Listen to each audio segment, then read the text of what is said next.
Kalouche. Voilà donc pourquoi Ben est une cible exposée.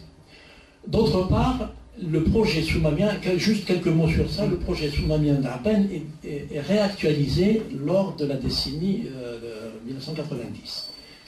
Je rappelle, ceux qui ne connaissent pas les événements, en 1990, il y a eu émergence d'un parti de masse qui s'appelle le Front islamique du salut. Si vous voulez, c'était j'allais dire la contre-copie du FLN et même, j'allais dire, du PPA-NTLD, auquel se sont ralliés les masses populaires, et qui a d'ailleurs gagné les élections. Et donc, le système politique algérien a perçu très rapidement le danger qui s'annonçait, c'est-à-dire la prise du pouvoir par les islamistes. Alors, il fallait ressortir une référence programmatique nouvelle, et c'est pour ça qu'on a ressorti le 1er novembre, on a ramené Boudiaf, et c'est pour ça également qu'on a fait ressortir un PEN comme également référence programmatique par le projet soumamien. Projet soumamien, très rapidement, je vous dis 3 mots, et puis on passe au débat.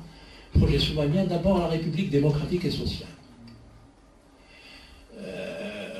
Malheureusement, on est obligé de le dire, elle fut certes très sociale au début, sous l'ère boumedienne, mais très peu démocratique. Ensuite, elle deviendra un petit peu démocratique avec le déverrouillage de 1988 et le pluralisme politique, partisan, institutionnel, etc.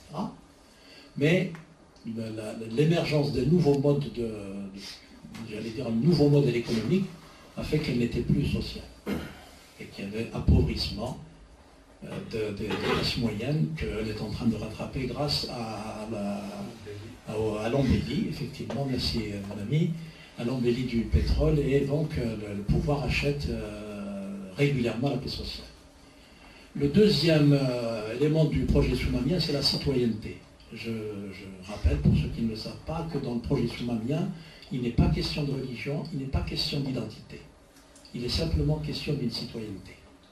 Et donc, les décideurs, je peux dire les décideurs militaires qui ont pris dans le projet soumamien à la carte, c'est-à-dire ils prennent le projet citoyen, ils prennent la laïcité, mais bien entendu, la primauté du politique sur le militaire, ils l'ont mise de côté, donc la primauté reste toujours aux militaires depuis 1957. Donc la citoyenneté, le troisième élément, on peut après passer au débat. Le troisième élément, c'est la place de l'armée. La place de l'État et l'armée.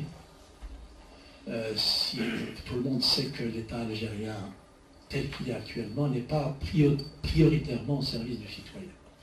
Et qu'il est là pour préserver les intérêts d'une classe politique, administrative, et que par ricochet, bien entendu, surtout du fait de cette embellie du pétrole, on arrive quand même à envoyer quelques miettes vers les classes moyennes. Concernant la place de l'armée, le sujet est encore d'actualité. La primauté du politique sur le militaire, telle qu'elle a été décidée à la Soumane, a toujours posé problème. Et si vous vous rappelez à l'élection de Bouteflika, il a dit « je ne veux pas être un 3/4 de président ». Mais on a fait quand même beaucoup de progrès depuis le GPRA, c'est-à-dire le pouvoir, le gouvernement de l'époque révolutionnaire. On est passé presque d'un tiers de présidents à l'époque, parce que c'était que ce soit Farhad Abbas ou Belhada qui étaient des présidents de GPRA, c'était, j'allais dire, ce que j'ai appelé le pouvoir de façade, le pouvoir vitrinaire. Parce que le pouvoir réel qui était assumé par le CIG, Comité interministériel de la guerre, représenté par Boussouf, Klim et Dantoubal, détenait la réalité du pouvoir. On en est encore là. Et donc le projet soumamien est encore d'actualité. Nous avons toujours un pouvoir vitrinaire qui s'est certes renforcé, mais il y a derrière un pouvoir réel, omnipotent, qui tire les ficelles et qui en fait désigne qui sera dans le pouvoir vitrinaire. C'est une loi, soit elle aurait été écrite dans la Constitution, on n'aurait rien trouvé à redire, mais c'est une loi non écrite. Et ça continue. Donc nous avons toujours un pouvoir de façade et un pouvoir un pouvoir réel qui est tapis dans l'ombre.